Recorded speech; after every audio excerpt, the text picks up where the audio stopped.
তাই নারী পূর্ণ কামভাব না জাগিয়ে মিলিত হলে নারী পূর্ণ তৃপ্তি পেতে পারে না, এরকম করা বিরক্তিকর। নারী পূর্ণ কামভাব জাগলে প্রত্যেকে কৌশলে তা বুঝিয়ে দেওয়া উচিত। এতে নারী পূর্ণ তৃপ্তি পায় না, এর জন্য সে পর পুরুষ পর্যন্ত গমন করতে পারে। দাম্পত্য জীবনে অনেক বিপর্যয় এর জন্য আসতে পারে। কোনো প্রকার বল প্রয়োগ করে বা অর্ধবঞ্চনীয় নয়, এ কথা মনে রাখবেন। নারী কখনো নিজের জন্য উত্তেজনাকে মুখে প্রকাশ করে না, তবে সেটা অনেকটা লক্ষণ দেখে বুঝে নিতে হবে। নারী ধীরে ধীরে আত্মসমর্পণ না করা পর্যন্ত তার সঙ্গে কখনো সহবাসে লিপ্ত হওয়া উচিত নয়। নারীর কর্তব্য স্বামীর চুম্বন, ধর্ষণ এবং আলিঙ্গন প্রতি উত্তর দেওয়া। তাছাড়া নারীর কর্তব্য স্বামীর চুম্বন এবং ধ্বংসন আলিঙ্গনের প্রতি উত্তর দেওয়া। নারীর কর্তব্য সর্বদা প্রতি শ্রদ্ধা এবং ভালোবাসা ভাব ফুটিয়ে তোলা। প্রত্যেকে ঘৃণা করা, তাকে নাক বা কুকথা ইত্যাদি বলা কখনোই উচিত নয়। সহবাসে অনিচ্ছা থাকলে তাকে বুঝিয়ে বলা উচিত। ঘৃণা বা বিরক্তি সূচক তিরস্কার করা কখনো উচিত নয়, এতে পতির মনে দুঃখ এবং বিরক্ত। আসসালামু আলাইকুম রহমতুল্লাহি ওবারাকাতুহু। প্রিয় পর্দার আড়ালের মা ও বোনেরা, সম্মানিত মুরব্বিয়ান এবং আমার প্রাণপ্রিয় যুবক ভাইয়েরা, আপনাদের সকলকে জানাচ্ছি আমাদের ইউটিউব চ্যানেলের পক্ষ থেকে অসংখ্য অসংখ্য ধন্যবাদ এবং স্বাগতম। তো আপনারা যেখান থেকে আমার আলোচনাগুলো শুনছেন, তো আপনাদের কাছে আমার একটাই অনুরোধ, আপনারা আমার এই আলোচনাটি ধৈর্য এবং মনোযোগ সহকারে শুনবেন। তো পুরো ভিডিওটি দেখার অনুরোধ রইল।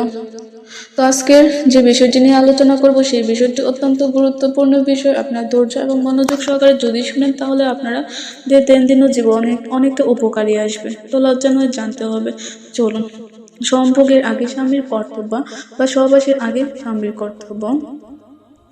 তো কথা না পারে মূল আলোচনা শুরু করছি। তো আবারও বলছি, আপনারা যেখান থেকে আমার এই ভিডিওটি শুনছেন, ধৈর্য এবং মনোযোগ সহকারে পুরো ভিডিওটি দেখবেন। পতির কর্তব্য হলো পত্নীকে প্রিয়তমা জ্ঞানের বা সত্যিকারের ধর্মপত্নী জ্ঞানের নিজের তৃপ্তির সঙ্গে সঙ্গে তার দৈহিক এবং মানসিক তৃপ্তি বিধান করা।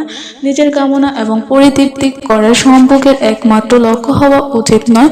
চুম্বন, আলিঙ্গন বা নিপীড়ন ইত্যাদি নানাভাবে স্ত্রীর মনে পূর্ণ কামনা জাগিয়ে তারপর তার সঙ্গে সহবাসে রত হওয়া প্রতিটি পুরুষের কর্তব্য। কোনো প্রকার বল প্রয়োগ করে বা অর্ধবঞ্চনীয় নয়, এ কথা মনে রাখবেন। নারী কখনো নিজের জন্য উত্তেজনাকে মুখে প্রকাশ করে না, তবে সেটা অনেকটা লক্ষণ দেখে বুঝে নিতে হবে। নারী ধীরে ধীরে আত্মসমর্পণ না করা পর্যন্ত তার সঙ্গে কখনো সহবাসে লিপ্ত হওয়া উচিত নয়। নারীর কর্তব্য স্বামীর চুম্বন, ধর্ষণ এবং আলিঙ্গন প্রতি উত্তর দেওয়া। তাছাড়া নারীর কর্তব্য স্বামীর চুম্বন এবং ধ্বংসন আলিঙ্গনের প্রতি উত্তর দেওয়া।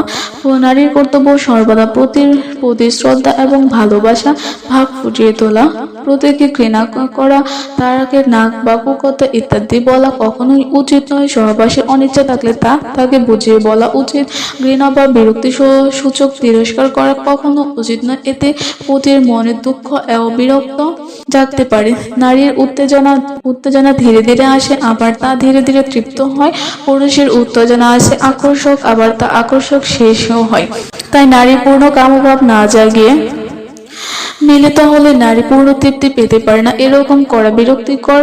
নারী পূর্ণ কামভাব জাগলে প্রত্যেকে কৌশলে তা বুঝিয়ে দেওয়া উচিত। এতে নারী পূর্ণ তৃপ্তি পায় না, এর জন্য সে পর পুরুষ পর্যন্ত গমন করতে পারে। দাম্পত্য জীবনে অনেক বিপর্যয় এর জন্য আসতে পারে। তো প্রিয় পর্দার আড়ালের মা ও বোনেরা, আপনারা যেখান থেকে আমার এই ভিডিওটি দেখছেন, আশা করি আপনারা আমার ভিডিওটি মনোযোগ সহকারে শুনলে অনেক উপকার হবে।